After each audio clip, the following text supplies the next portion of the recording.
I found out that my wife cheated on me and I was diagnosed with cancer without telling me about my illness, so I transferred my inheritance to my children.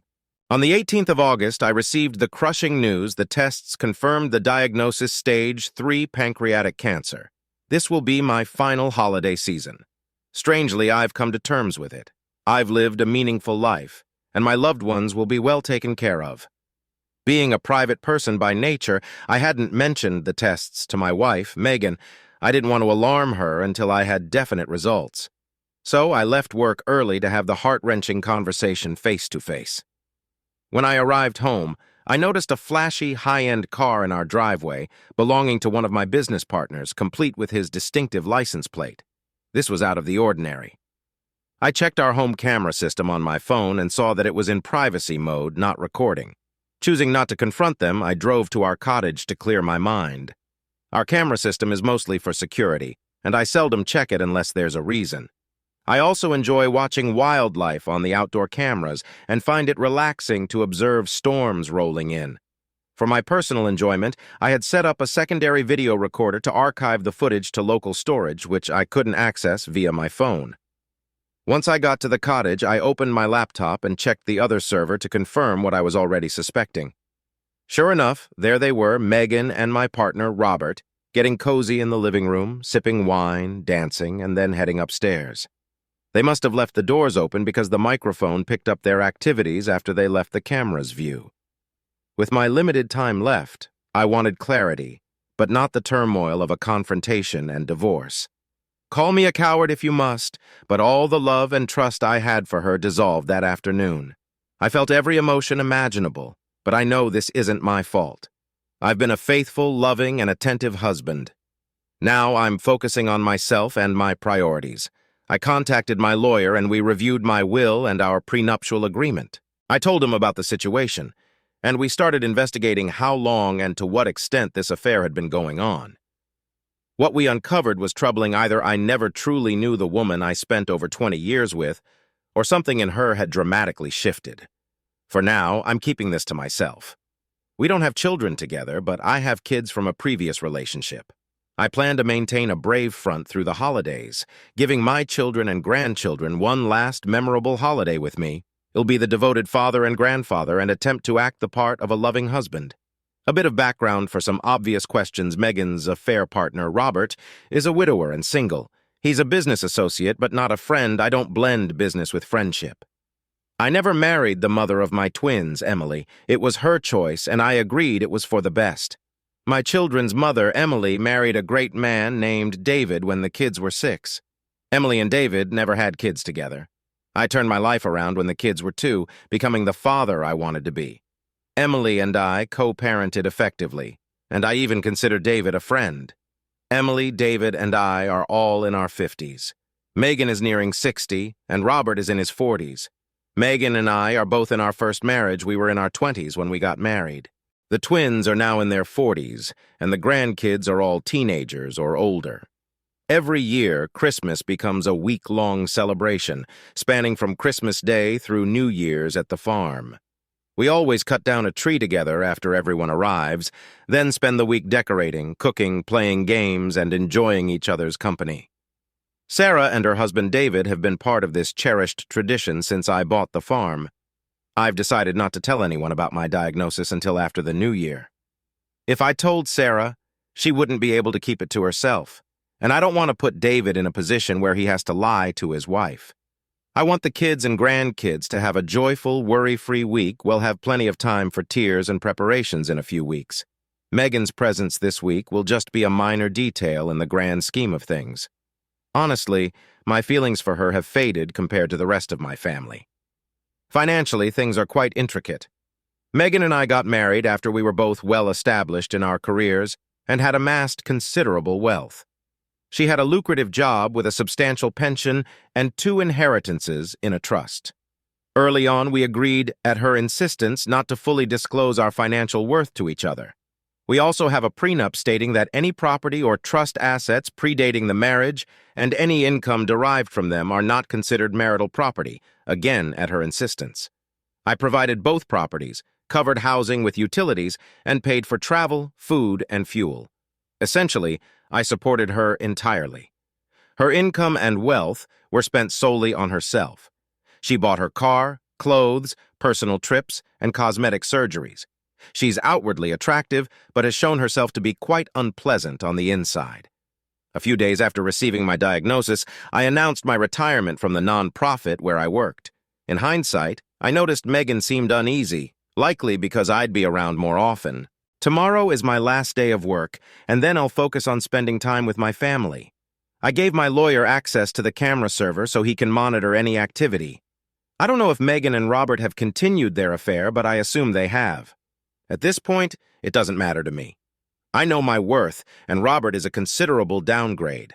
As flashy as Robert may be, I prefer a simpler lifestyle.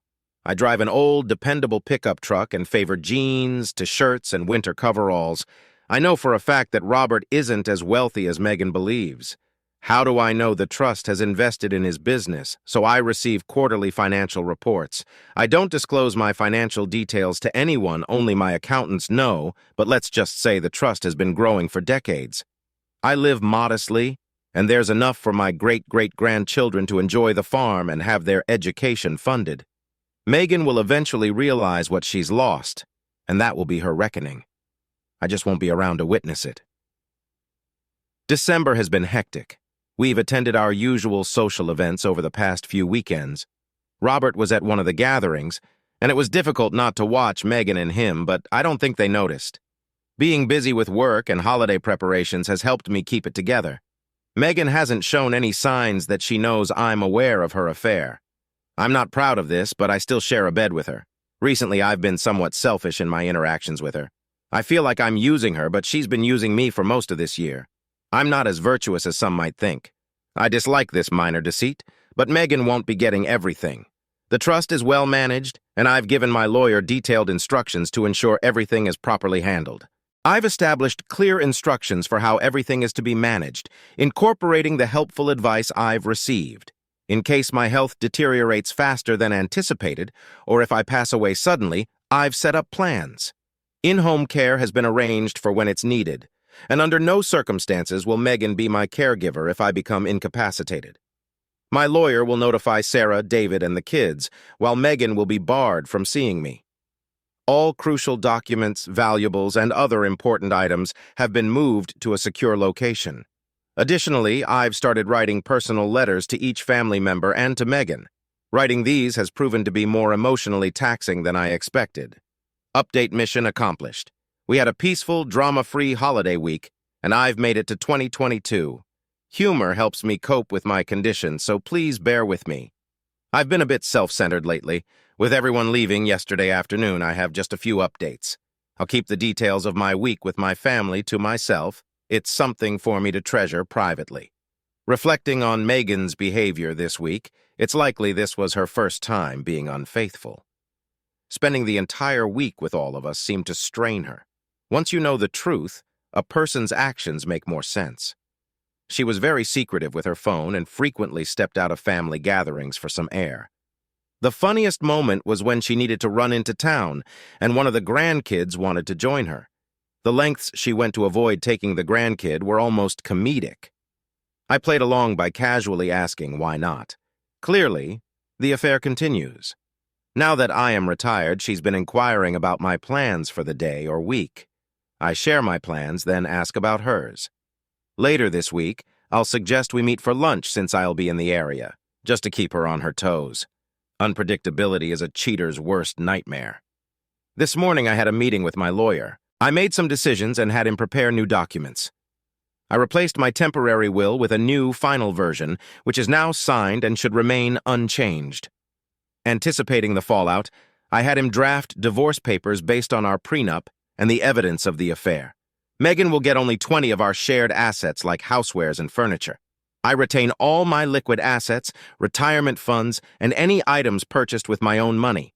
If I push it, she's required to pay alimony. I've signed everything and compiled a packet with all the affair evidence ready to use if needed.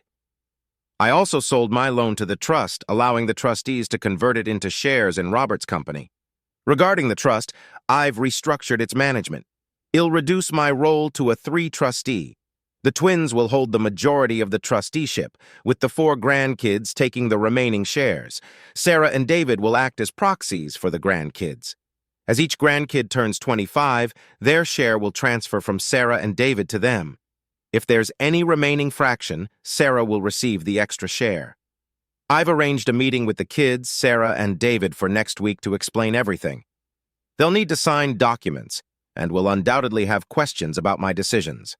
After this is settled, my personal estate will consist of my liquid assets, personal belongings, and the money from Robert's loan. In the worst-case scenario, Megan will receive minimal assets compared to what's in the trust. Over the next couple of weeks, I'll distribute the personal items I want to go to the kids and grandkids. These are already stored securely, accessible by my lawyer. For those asking about my health, I'm letting nature take its course and avoiding treatments, so I'm not dealing with any side effects. This week, I noticed, I've started to tire more quickly, and my family has noticed as well. I brushed it off with a joke about getting older. The cough that started everything is still there. It was actually the tumors in my lungs that led to my diagnosis, but I've been attributing it to a lingering COVID cough. I anticipate a rapid decline once other symptoms start showing, but by that point, everyone will already know. My plan is to spend as much time with my family as possible. Organizing a large trip with everyone's commitments would be difficult, which is why this past week was so important. It was my last chance to be with all of them for an extended period. I'm contemplating a small personal trip, see? My next objective is to spend a day, one-on-one, with each of my children and grandchildren. Update today, I had my lawyer, a notary, the twins, Sarah and David, over at my farm. The necessary tasks have been completed, and the process went as smoothly as could be expected. Naturally, the family is both hurt and angry. When everyone arrived and saw my lawyer and the notary, the tension in the room was thick. I asked them to sit and listen to me, and after I finished, to sign the documents. I promised to answer all their questions once the papers were signed. They were all aware of the trust. I explained that it was time for me to pass control of the trust to them. I detailed the significance of the trust in my life, why I established it, and how it was kept separate from my marriage to Megan by mutual agreement. I also provided instructions on how I wanted them to manage and utilize the trust.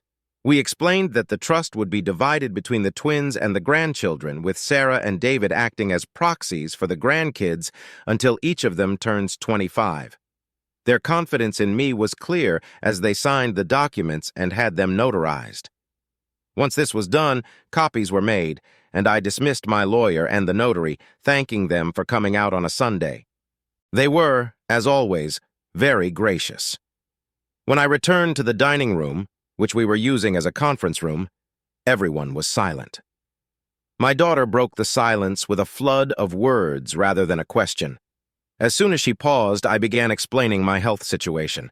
I told them about my diagnosis and listened as they started making plans to fight it. I stopped them there, explaining the reality of my prognosis. I told them I had sought a second opinion and had decided not to pursue treatment and letting nature take its course. We spent the next hour or so in heated discussion. My daughter left the room multiple times and Sarah had to bring her back. While they were gone, David, my son, and I had a heartfelt conversation. They understand my perspective, even if they don't agree with it. The consensus is that Sarah and my daughter will come around after some time. The inevitable question followed, when did I find out I told them, which sparked another wave of anger and sadness. I explained that I wanted one last holiday week where I wasn't seen as a dying man. I selfishly wanted to reveal the diagnosis after the holidays to avoid ruining their festive memories. My daughter, sensing there was more, insisted on staying until everything was out. She asked why Megan hadn't mentioned anything. That's when I dropped the final bombshell. I told them the truth from my first post. For the first time, I saw real fury in my daughter's eyes. I then explained that Megan still doesn't know that I'm aware of her affair. I answered their questions and addressed the ramifications of this revelation. The scenarios you all suggested prepared me well for this conversation. In the end, I made it clear to my family that I value them far more than I do Megan. My goal now is to spend my remaining days in peace, free from concerns about her. I had to explain my actions during the holiday week. and they pieced together her frequent trips outside for air and her reluctance to take the grandkid into town. They were worried I had been dealing with this alone, but I assured them that I had supportive social media friends who helped me through the roughest times. I refused to reveal the details of these friends, as I still want to keep that space for myself. The emotions were raw, and we talked off and on as a group for several hours. I told them that the trust was designed to protect my hard-earned wealth from Megan and ensure their security. This is why she wasn't part of this meeting. I then needed to share the financial details of the trust. I'm pretty sure they all saw the trust as a tax dodge or just a way to protect assets in a marriage where the kids are from another woman. They weren't prepared for the true extent of its financials. As I went through the assets and balance sheets, the room fell silent. The inevitable question arose, why did I work so hard all those years when I had this much? I explained my philosophy of personal finance, something they've heard many times before and taken to heart. I told them that I lived off the trust all these years. It allowed me to put them through college, make time for them, and work for a nonprofit essentially for free. If there's any lesson I want to leave for them and their children, it's to use this trust to better others' lives, not just by writing checks to charity, but by actively working for something they believe in. In my years with the nonprofit, I've accomplished so much more by training others and building relationships than simply by writing checks. I'm not happy that today changed everyone's lives at that table in so many ways, both good and bad, because of me. It wasn't how I wanted things to unfold, but it's done. They know everything now. I begged and pleaded with them to let me handle Megan and not to discuss the trust with anyone. We'll maintain the status quo for now, but as I get sicker, things will change. They all agreed. We spent the next few hours making a meal, talking, crying, laughing, and breaking into smaller groups. They all left about an hour ago, but I expect the twins to return. I know they'll inform their spouses about what's going on because that's just who they are, and I love my two in-laws very much. I knew that last night was my last quiet night. I feel a weight lifted but replaced with another weight of worry. Update? Just a quick update. I was surprised by a visit from one of Megan's friends, Linda. She's about the same age as Megan. Linda was with Megan last week during their girls' night out, which was actually hosted at Linda's house. If you've read my comments, you'd know that Megan came home very intoxicated that night and used a rideshare to get home. Linda is an old friend of Megan's, though Megan seems to have forgotten that I introduced her to Linda. Linda's parents were friends of my parents. Apparently, my unpredictability has contributed to Megan's instability, and last week's girls' night was a breaking point for her. She got so intoxicated that she confided in Linda about her affair, continuing to talk even after Linda told her to stop. Linda became very angry at Megan for her actions. Linda kept criticizing Megan, who continued trying to justify her actions, detailing the affair endlessly. The next day, Linda reached out to Megan, who claimed she remembered nothing from the previous night. Linda recapped Megan's confession, but Megan denied having an affair, insisting she never said those things and accusing Linda of being mistaken. Linda told Megan she was lying and gave her a week to come clean, or she would tell me herself. When Megan continued to deny everything, Linda came to see me and shared an abbreviated version of Megan's confession. She expected me to be devastated, but I surprised her by saying I already knew. I asked if anyone else had heard Megan's confession, and Linda confirmed she was the only one present. I then asked if she had told anyone else, which she found offensive, assuring me she hadn't. I apologized and explained that I had a specific plan for dealing with Megan and that involving others would complicate it. Linda understood and agreed not to mention it to anyone else, though she felt uneasy pretending to believe Megan's lies. I asked her to try, assuring her I would be fine. Linda offered her support and said if I needed anything else, I just had to ask. I know I'll owe her another apology when she learns about my health, but I'll handle that later. I'm planning to confront Megan tomorrow during our regular date night. I intend to calmly tell her what I know about her affair, my condition, and my plans to spend the rest of my life without her. I hope the public setting will keep the drama to a minimum. After the confrontation, I plan to give her the evidence and ask her not to contact me or my family. We'll see how it goes. Update: Mike Tyson once said, "Everyone has a plan until they get punched in the mouth." My plan didn't unfold as expected, and I'm no exception. Here's how it was supposed to go. Megan and I have a weekly date night at a favorite restaurant where we have a regular table in a quiet corner. I decided this would be the ideal place for the confrontation, planning to do it after dessert. I arranged for my lawyer and his wife to dine there at the same time. I prepaid our server, who has been serving us for years, for both meals. Linda was on standby to support Megan after I left. My plan was to end the meal with a discussion about our relationship, which I would secretly record. Then, I would confront her, reveal my knowledge of the affair, inform her of my diagnosis, and outline my future plans without her. I would give her a letter asking her not to contact me or my family or come to the farm. The letter would be witnessed. I would also leave her a briefcase full of evidence and the divorce papers. Then I would get up and walk away, anticipating that she wouldn't make a scene to protect her reputation. The conversation started as planned. She reminisced about our wonderful relationship and how well we worked together as a team. I asked if I had treated her well and if I had ever been abusive. She responded, "Of course not." Then I asked why she cheated on me. She claimed she didn't know what Linda had told me, but insisted that Linda was wrong. I told her I had known about the affair long before Linda told me. At that moment, whatever defense Megan had prepared seemed to vanish. As I explained everything, Megan's face turned pale, and she could only manage a weak "what?" I instructed her to let me speak without interruption, and she reluctantly nodded in agreement. Her confident demeanor crumbled, leaving her looking stunned and bewildered. I recounted how I had rushed home after receiving my diagnosis, desperate to have a difficult conversation with the person I trusted most. But upon arriving, I saw Robert's car in the driveway. Checking the cameras, I found they were in privacy mode, so I decided to drive to the farm instead. I mentioned that I still had footage, and she nearly interrupted to ask how, but I raised my hand to remind her to let me finish. I then shared my diagnosis and my decision not to undergo treatment. Seeing her apparent sorrow only fueled my anger. How could she be sad for me now? I continued regardless. I signaled the waitress, who brought over my lawyer. They both approached our table, and my lawyer handed me a briefcase and a folder with a letter. I informed Megan that after tonight, I didn't want her to contact me or my family or come to the farm. I signed the letter and asked the waitress to witness it. Both the server and my lawyer watched as I handed the letter to Megan. After dismissing them, I gave her the briefcase and told her I knew far more than she realized. I explained that the briefcase contained divorce papers, already signed by me, which she could sign to initiate the divorce. I told her I didn't expect to survive a contested divorce, so she could stay in the house in town as long as I was alive, but I would be living at the farm and wouldn't see her again. I made it clear I didn't want to hear any excuses. I also told her I'd called Linda to help her get home. True to form, Megan maintained her composure in public. She began to say but, and I reminded her that I was done and leaving.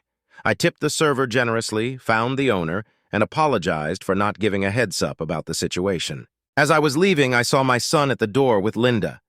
She gave me a quick smile, followed by a look of concern for Megan. My son fetched my truck, and his wife drove me to the farm. They stayed with me that night, and I finally convinced them to go home around midnight. I went to sleep feeling a mixture of relief and renewed sadness, but knowing I had accomplished what I needed to. The family visited the farm on Saturday to check on me. While their attention felt a bit overwhelming, it was a good day until Linda showed up in the afternoon. She told me that Megan had a breakdown on Friday night but reached out to her affair partner on Saturday. After that conversation, Megan realized she was being used by him and was in a very bad state. Linda emphasized that Megan didn't ask her to intervene but suggested that if I could talk to Megan, it might help her stay out of my life. Linda has a way of framing her requests persuasively. Reluctantly, I agreed to a 2-hour conversation at the farm with Megan. I would have someone there to support me, and Megan could bring someone to support her. The goal was to have a civil conversation without blame shifting. The meeting took place this morning. Megan chose Linda to accompany her, perhaps for damage control, and I chose my daughter. I wanted to make the environment as comfortable as possible for Megan, so we wouldn't have to revisit this. I entered the meeting with a clear objective to ensure Megan was no longer part of my life. The meeting unfolded as expected. Megan cried, apologized, and attempted to downplay the affair. I refused to accept any of it. I made it clear that she would have a place to live until I passed away, but she was no longer a part of my life. After my passing, the decision regarding the house will be up to the trustees. I explained that she wouldn't receive anything from my estate or the trust. However, with her six-figure pension and her own trust, she will be fine. Then she had the audacity to ask, "Why won't you fight for me or us?" I nearly lost my temper, but simply replied, "I just don't care about you or us anymore." That response seemed to devastate her. Now let me vent my frustration. This is the mindset of a selfish cheater. They think only of themselves. Even after causing such harm, they expect to be valued enough for someone to fight for them. She got the answers she asked for, but in hindsight, she didn't want them. I have no desire for another meeting. Continuing these meetings would only distract me from what I want to do. Linda and Megan left, but Linda returned a couple of hours later. Linda and I had a quick talk. Apparently, the affair partner received notice from the trustees about converting the loan into shares of his company. Since the trust will be the majority owner, they are demanding a full forensic audit. My daughter, with her MBA, is not wasting any time. It seems that when Megan went to him for comfort, she realized what I had suspected: he was using her, hoping she could buy the loan from me. The recordings hinted at his intentions. Now, with the paperwork filed and Megan out of my life, her usefulness to him is gone, and he let her know. Megan also confided to Linda that her trust is exhausted, leaving her only with her pension income. She saw life with the affair partner as more glamorous than life with me. She truly believed his net worth was greater than mine because he drives nice cars, dines at fancy restaurants, and flies first class, while I played on my farm, drove an old truck, and we flew economy class. She was planning to divorce me when he professed his undying love and desire to marry her. It disgusts me how greedy and shallow she is. Though I won't see it, I expect my family will reveal my true worth to her after my death. I'm relieved her true colors showed now, so I could handle her and spare my family from her. Then, Linda did something unexpected. She suggested that if I needed companionship, I should give her a call. Surprised, I asked why she or any woman would want to spend time with me given my diagnosis, as there's nothing long-term to offer. She responded that just because Megan was ignorant of what she had doesn't mean other divorced women or widows wouldn't value the time they could spend with me. She said I'm a great man, and any time with me would be cherished. She even hinted there would be plenty of women lining up and that she might as well be first in line.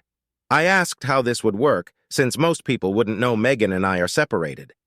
Linda assured me that while Megan might not want the social circles to know, she and Sarah would ensure the truth gets out. I politely told her I would think about it. She smiled and gave me a kiss on the cheek before leaving. After she left, I pondered over her offer, but decided I do not want that complication in my life right now. There's a lot I left out, but these are the highlights. I'm managing, though it's been an emotional roller coaster. I need a few days of peace and quiet. Soon the social groups will know about both the breakup of my marriage and my diagnosis, and I will have an endless stream of people wishing me well. I knew I couldn't delay it forever, but I don't want to be treated differently. However, life is what it is. Update first, I'm doing okay. I'm still up and about, and every day I can get out of bed is a gift. My cough has gotten worse, and I'm feeling more discomfort. I notice I'm getting out of breath more easily. Overall, though, it's been a positive week. Let's start with Megan. She has gone into hiding. Her reputation in the community has taken a massive hit. Once the news spread, she was politely asked to step down from her leadership roles.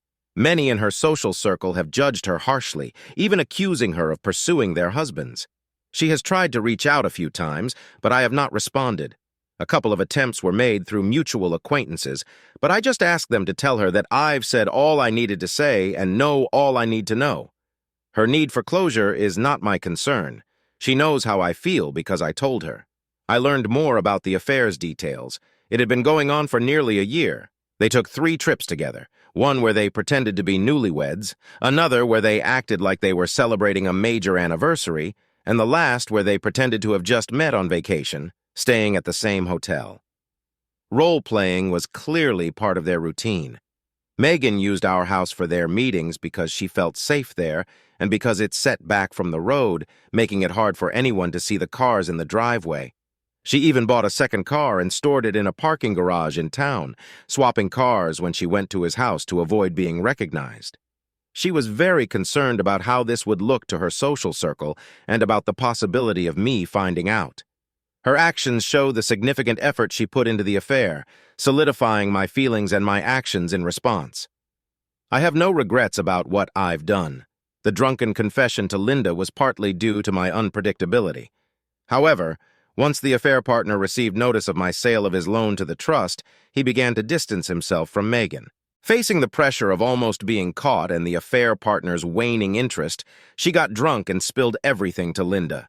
It's clear that the affair partner had ulterior motives. This doesn't excuse Megan at all, it just makes her actions more pitiful. The affair partner wanted her help with his loan, and Megan wanted a more glamorous life with his money. It's telling how people with such motives attract each other. To those who work on reconciliation out of a sense of loyalty, I respect that, but it wasn't for me. The affair partner is unhappy with my daughter's actions and is attempting to challenge it in court, but all he stands to lose is more money. I've heard he is trying to raise funds from other investors to pay off the loan, but word of his behavior has already spread among my business contacts. Remember when I said you invest in people, not companies? Well, few want to invest in him now. I don't know exactly what my daughter has planned for his company, but it employs a lot of people, and she will do her best to ensure it remains stable for their sake. She suspects the affair partner may have hidden issues in the company's books. For the employees' sake, I hope it's nothing that can't be fixed. Family time has been wonderful. We went to a high school basketball game together this week. I recently organized a poker night, which turned out to be fantastic. I invited some old friends, my son and my grandson. It was a wonderful experience for my grandson to see how the older generation spends time together, sharing stories and enjoying each other's company. I hope to have a few more nights like this. We've also had 3 family dinners this week. Linda came over one evening and brought dinner. We shared a meal and talked, but I kept my distance and am still not ready to let her in completely. Working on the farm brings me comfort. I walk the fences, sometimes drive, check on the animals, and assist with equipment maintenance. Knowing that this farm will stay in the family and continue to thrive gives me peace. It's a legacy that will outlive me. I've had many friends and acquaintances stop by. Someone mentioned the idea of a living wake, and I think that's what this is. I'm encouraging anyone who wants to visit to come by. I cherish these moments, even if they might be the last. Update, unfortunately, I had an unexpected encounter with Megan. I'm still hanging in there, but things have been challenging. I ended up spending a few days in the hospital after being found unconscious but still breathing. Although I have a donut resuscitate order since I never died, they took me to the ER. I've always disliked hospitals, and now, with my condition, I despise them even more. I don't want to die in one. I've been home for a while now. I can no longer drive off the farm, and they don't want me driving on the farm either. But I'm determined to keep doing my chores and enjoying the sunrises and sunsets for as long as I can. I also have full-time home health care workers, or as I call them, babysitters. I'm not going to argue with the family about it. I don't remember much until I woke up in the hospital. Most of my family and Linda were there. I was stable, and the doctors wanted to keep me under observation for a day or two and run more tests. Sarah or Linda was with me most of the time. One night, I woke up to find Megan in my room. She had apparently used her status as my wife to get past a nurse who didn't know she wasn't allowed. She was playing the role of the concerned, devoted wife. When I realized she was holding my hand and stroking my head, I pulled away. She looked hurt and started apologizing, saying she didn't mean anything with the affair and that she was just trying to use him. I sat there silently, which upset her more. She demanded that I talk to her, just loud enough to catch the nurse's attention. The nurse intervened smoothly, asking Megan to step outside for some checks. Once Megan was out of the room, the nurse asked if I was okay. I explained that Megan was my ex-wife and there should be notes indicating she was not allowed in. The nurse apologized and asked what she could do to help. I requested that she call my emergency contacts. Within 45 minutes, Sarah and Linda arrived. By then, Megan was back, quietly spewing her nonsense. Seeing them, she knew she had to leave. I asked her calmly to go, reminding her that the other patients didn't deserve a scene.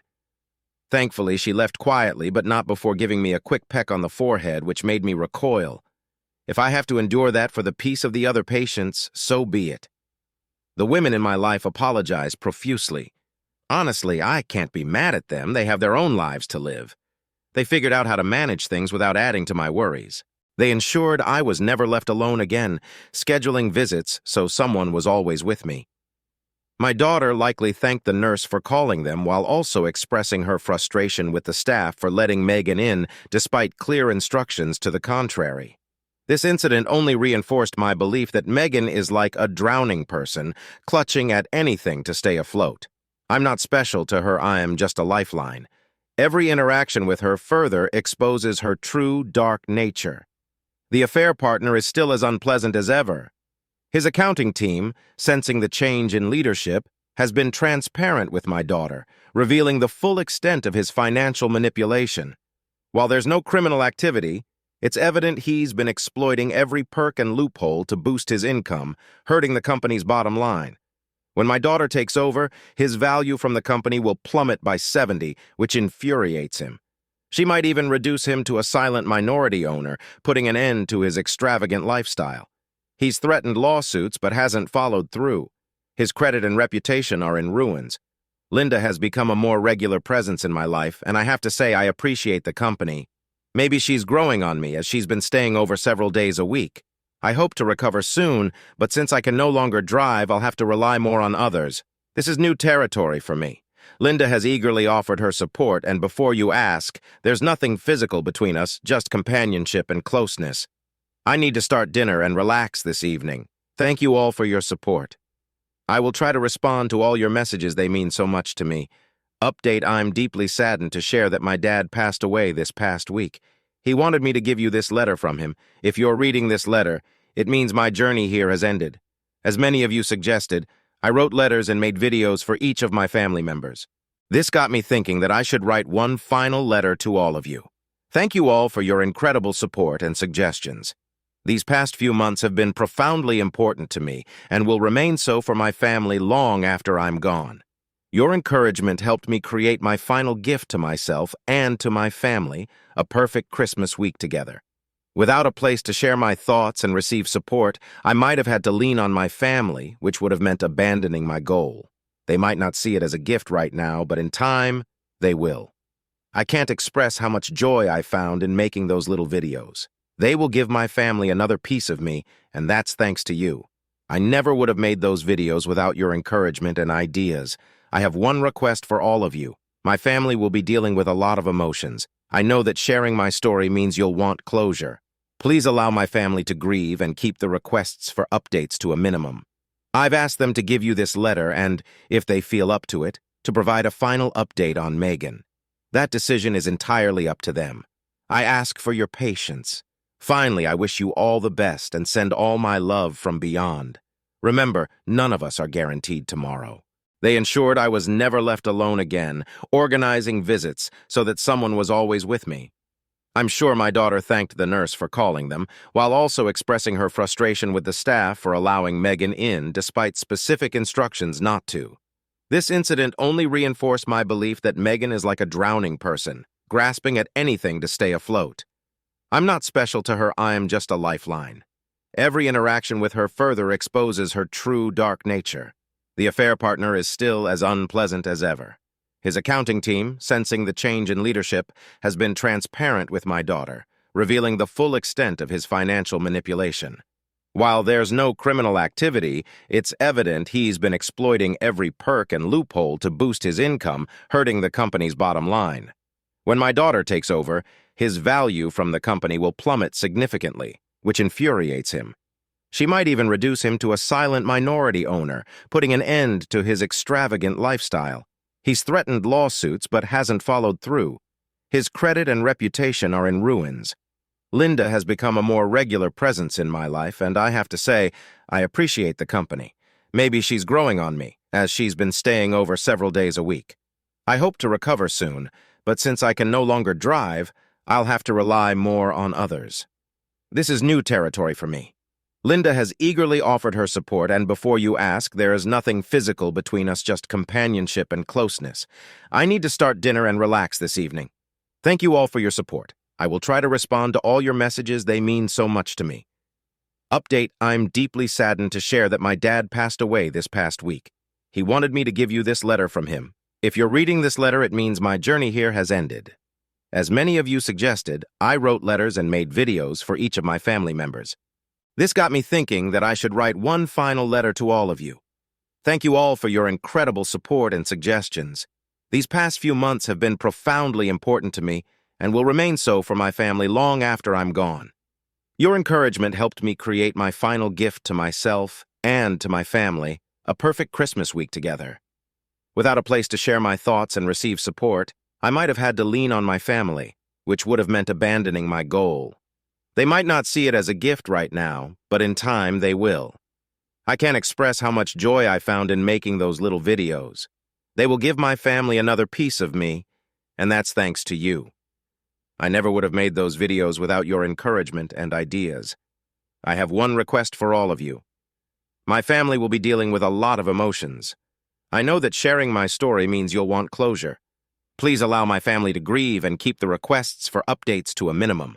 I've asked them to give you this letter and, if they feel up to it, to provide a final update on Megan. That decision is entirely up to them. I ask for your patience. Finally, I wish you all the best and send all my love from beyond. Remember, none of us are guaranteed tomorrow. With gratitude, your name. My dad had been dreaming for more than 15 years of having all of us move to the farm. He had already plotted out home sites and had been talking about it for at least that long. We all humored him, but never took it seriously, thinking Megan would never live there permanently.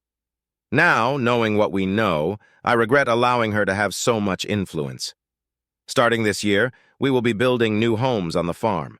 My husband and I, along with my brother and his wife, have picked out a beautiful site. At our urging, Mom and Tom are moving into Dad's house. It just feels right, and we all want to be closer to each other. As for Megan, I thought I knew what a pariah was, but seeing her world crumble has shown me the true meaning. She looks like she has aged 30 years in a matter of months, and her personality has completely changed. She contested the will and the trust assignment, but her efforts were quickly thwarted. She did receive their shared assets, but Dad had already given away the items he wanted.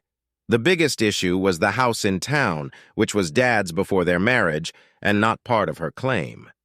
She begged us to let her have it, but Dad didn't care about the house. It was just a tool for him. In one of my most vindictive moments, I told her I would give her the house if she changed her last name back to her maiden name. The value of that house was far less than the satisfaction of her not having my dad's last name, and she took the offer. I doubt she will stay and expect her to sell the house and leave. We will see. The affair partner is long gone. After we had the company valued for the loan exchange, the trust ended up owning 90% of the company. We arranged for a trusted party to make him a generous offer for his remaining 10%, and he took it and ran. We haven't heard a word from him in months. If he had focused on strengthening his company instead of pursuing Megan, he would have been fine. I don't think he will ever learn. Dad's legacy lives on, and we are doing our best to honor his wishes. Thank you all for your support and kindness. Update first and foremost, I'm pleased to report that the company is on a strong path to recovery. We have appointed a new CEO who is steering the company in the right direction. As for the affair partner, he has learned his lesson, and I have no interest in his fate. Linda was given a 0.5 share in the trust, honoring her contributions and support for our family during the hardest times. She has been a steadfast presence, and we consider her part of our family. As we welcomed 2023, the absence of my father weighs heavily on us. I wanted to give you all an update on how our family is doing. We continued our beloved week-long holiday tradition which Dad cherished so much. Despite the bittersweet nature of the celebration, it was a wonderful week that brought us closer together, including Linda. Her companionship during Dad's final days means the world to us. Dad left letters and a final gift for each of us, thoughtful gestures that moved us to tears. We believe there are more letters for the grandkids to be opened at their significant life events. The first of these came last spring at a high school graduation. The construction of new homes on the farm is progressing well. This year, I've come to appreciate what Dad loved about the farm, the changing seasons and the cycles of life that it embodies. I have a deeper understanding of his decisions, even if I don't agree with all of them. I've also started watching the sunrises and sunsets from Dad's favorite spots. It's a way to feel closer to him, though not as diligently as he did. Megan's life has taken a harsh turn. She suffered a stroke in the fall. Fortunately, it was caught early and she survived, but she is now in a rehabilitation center. Her speech is slowly returning and she's working on walking again, but it's a long road ahead. Her health crisis has brought her some sympathy from her social circles. Even Mom, he, and the grandkids have reached out to check on her, setting aside their pain. I, however, remain less forgiving. As for the affair partner, he has completely disappeared from my business circles. The only update I have is that we received an inquiry from a bankruptcy law firm regarding his affairs. No official filings have been made yet. Without his toxic influence, the company is doing well. We've managed the debt and we're able to give every employee a substantial bonus. Thank you all for your continued support and kindness. This journey has been incredibly difficult, but your encouragement has made a significant difference.